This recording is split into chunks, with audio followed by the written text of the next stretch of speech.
Hello everyone. हम हमारी last videos में सेक्शन 7 तक डिस्कस कर चुके थे, section 7 of Indian evidence act. तो today we are going to discuss about section 8।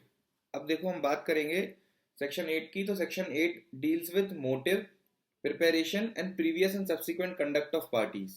ठीक है, this section is very simple. Now under this section तीन चीज़ों को कवर करना है हमको।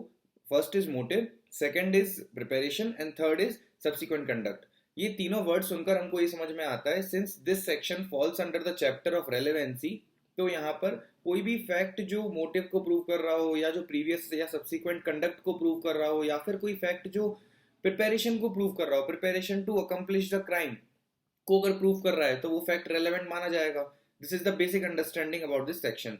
Now when we delve into this section, so under this सबसे पहले मोटिव आता है। तो motive is basically the reason behind the commission of crime. अब मोटिव को अच्छे तरीके से समझने के लिए हम मोटिव और इंटेंशन को डिफरेंशिएट करेंगे। तो intention is basically willingness to carry out an act, whereas your motive is the reason behind commission of crime. Alright, so यहाँ पर it is the means it is the motive which moves a man to do a particular act. क्योंकि उसके जब हम किसी को धक्का मारने जा रहे हैं जिससे कि वो स्टेयर से गिर जाए, ठीक है, तो the fact that we are doing this act is our intention. ठीक है, बट हम उसको धक्का इसलिए मार रहे हैं ताकि वो गिरकर उसको लग जाए और उसको इंजरी हो जाए। That is motive, because that motive was the reason behind pushing him from stairs, right. So motive is the reason and intention is the willingness to carry out act. Now अगर आप prove कर भी दो fact के through कि हाँ motive ill intent का motive ill था और मेलाफाइड मोटिव था, तो उस केस में that itself is not sufficient. That is to be taken into consideration कि that motive is itself is not sufficient, and because it is not a substantive evidence, it is a corroborative evidence. It will be corroborative with the substantive one, that is the fact in issue, और उसके बाद फिर कोई भी evidence prove होगा, कोई भी fact in issue resolve होगा और क्राइम प्रूव होगा। So motive is merely even if motive is proved, it would be act as a corroborative evidence. ठीक है, अब ये हो गया मोटिव का। अब हम बात करते हैं प्रिपरेशन की। तो प्रिपरेशन में क्या होता है ना कि suppose A is accused of murdering B, तो यहाँ पर A was seen buying a knife, A was seen gathering few more person and talking about and planning about the activities which are to be carried out so as to accomplish his crime of murdering B. All these activities are preparation. इनसे related कोई भी facts अगर मिल जाते हैं, that would be considered as relevant facts. ठीक है, क्योंकि ये preparation की stage है. So it is basically a mechanism and under which necessary measures are taken so as to accomplish the crime. ठीक है, so that is all about preparation. अब हम इसका एक और एग्जांपल है कि suppose A is accused of murdering B by administering poison.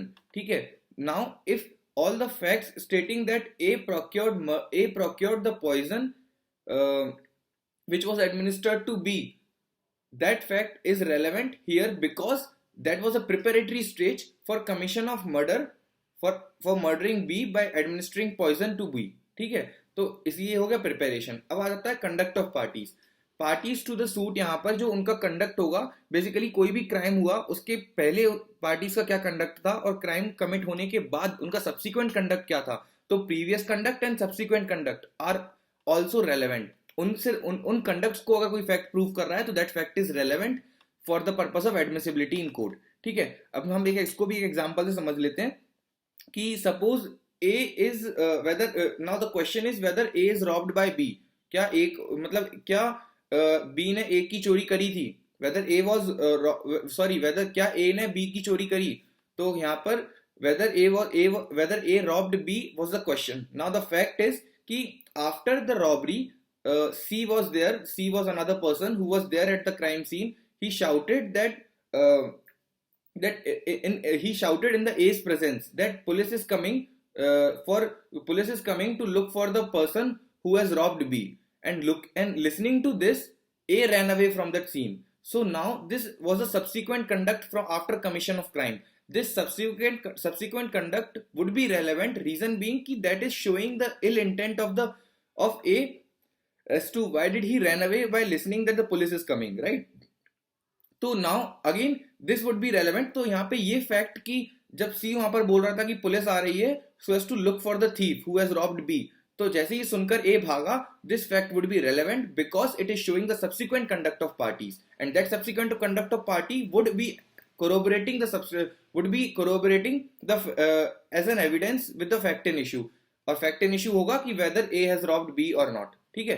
तो that's why it is important। now एक और है कि previous conduct अगर अपन को देखना है तो previous conduct के लिए एक illustration था कि in a conversation over telephone with telephone regarding settling the details for bribing, right।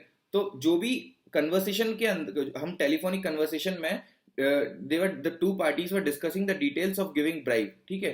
now this entire process, the facts of discussing this bribe during the telephonic conversation is the previous conduct, because अभी bribe दी नहीं है, अभी offense हुआ नहीं है, but offense के पहले the previous conduct was their telephonic conversation, so this fact would be also relevant। reason being it is the conduct of parties which is leading towards the conclusion that yes, the party was involved in the